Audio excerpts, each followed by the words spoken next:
নমস্কার বন্ধুরা, গোমস হোম কিচেনে আপনাদের সবাইকে স্বাগত। তো আপনারা সবাই তো বহুবার বহু রকমভাবে নিশ্চয়ই এঁচোড় খেয়েছেন। কখনো কি এইভাবে খেয়েছেন, মুরগির মাংস দিয়ে কাঁঠালের তরকারি? যদি না খেয়ে থাকেন তা আজকের রেসিপিটা আপনাদের জন্য, স্কিপ করবেন না, তাহলে একটু বুঝতে পারবেন না। এঁচোড়টাকে আমি জলে ভিজিয়ে রেখেছি কেটে, আর মুরগির মাংসটাকে এবার আমি ভালো করে ধুয়ে ঝরা দিয়ে রেখেছিলাম, সেটা একটা পাত্রে নিয়ে নিলাম। নেওয়ার পরে আমি টক দই আর লবণ দিয়ে খুব ভালো করে মাখিয়ে রেখে দেবো। হাতে যদি একটু বেশি সময় থাকে তাহলে আধ ঘন্টা মতো এইভাবে মাখিয়ে রেখে দিতে হবে। তো এইভাবে মাংসটাকে আমি মাখিয়ে কিছুক্ষণ রেখে দেবো। এবার দেখে নেওয়া যাক এই তরকারিটা রান্না করার জন্য আমার কি কি লেগেছে। এঁচোড়টাকে আমি হলুদ আর লবণ দিয়ে একটু ভাপিয়ে রেখে দিয়েছি। আর এদিকে আলু নিয়েছি, গোটা গরম মশলা নিয়েছি, টমেটো পেঁয়াজ কেটে নিয়েছি। আর এদিকে মাংসটাকে আমি দই দিয়ে মাখিয়ে রেখেছি। তো কড়াই নিয়ে নিলাম, তার মধ্যে আমি দিয়ে দিলাম সর্ষের তেল। এছাড়া একটু তেল মশলা বেশি লাগে, ওই জন্য তেলটা আমি একটু বেশি পরিমাণেই দিলাম। আর আলুটাকেও আমি প্রথমে একটু লালচে লালচে করে ভেজে নেব। আলু ভাজার সময় যদি একটু কাশ্মীরি লাল লঙ্কার গুঁড়ো আর হলুদ গুঁড়ো দেওয়া যায় তাহলে আলুর কালারটা সুন্দর আসে।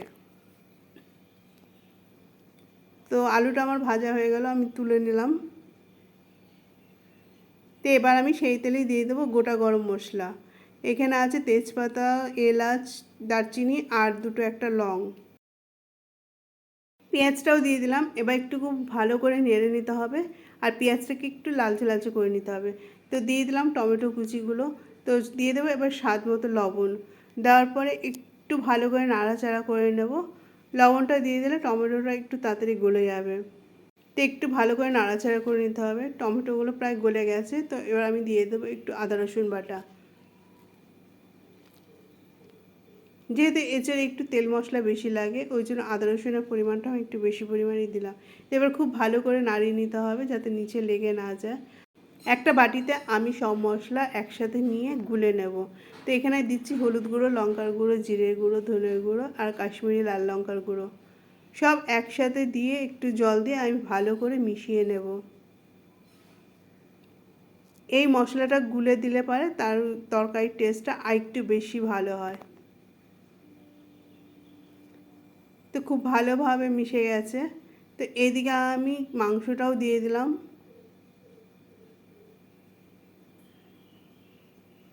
তো মাংসটা কষতে কষতে উপর দিয়ে তেল ছেড়ে দিয়েছে।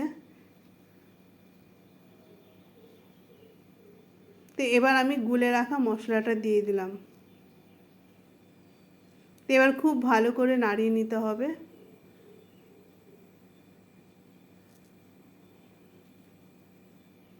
বেশ কিছুক্ষণ একটু ঢাকা দিয়ে রাখতে হবে যাতে মাংসটা ভালো করে কষে যায়।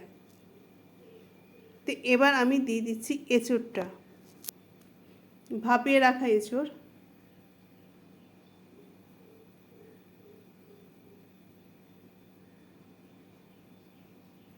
তো দিয়ে দিলাম একটুখানি গরম মশলা পাউডার আর ভাজা আলুগুলো দিয়ে খুব ভালো করে আবার নেড়ে ছেড়ে নিতে হবে। কখনো যদি এইভাবে খেয়ে না থাকেন, একবার অবশ্যই বাড়িতে বানিয়ে খেয়ে দেখবেন, নিশ্চয়ই আপনাদের ভীষণ ভালো লাগবে। আর সাধারণত বাচ্চারা তো মাছ দিয়ে এঁচোড় খেতে চায় না, এইভাবে মুরগির মাংস দিয়ে একবার রান্না করে দেবেন, বড় থেকে ছোট সবাই খুব ভালোবাসবে খেতে। তো কষানো হয়ে গেছে ভালো মতো। তো এবার আমি দিয়ে দিলাম পরিমাণ মতো জল। যেহেতু এঁচোড়টা শুকনো শুকনো হয় আর সব কিছু সেদ্ধ করাই রয়েছে, তার জন্য বেশি জল লাগবে না, অল্প পরিমাণে জল দিতে হবে। তো দেওয়ার পরে একটু নাড়িয়ে নাড়িয়ে আমি আবার ঢাকা দিয়ে রাখলাম। তো ঢাকনাটা খুলে দেখার পরে দেখো ফুটে উঠেছে।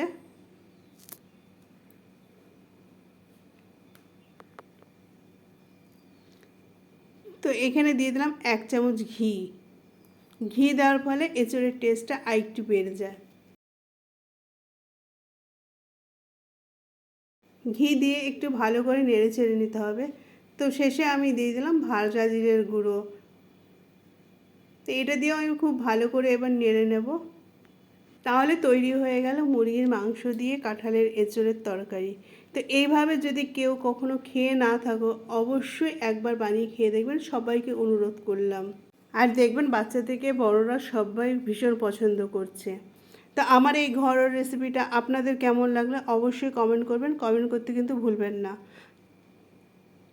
আর কেউ যদি এখনও পর্যন্ত একটা লাইক না দিয়ে থাকো অবশ্যই একটা লাইক দিয়ে দিও।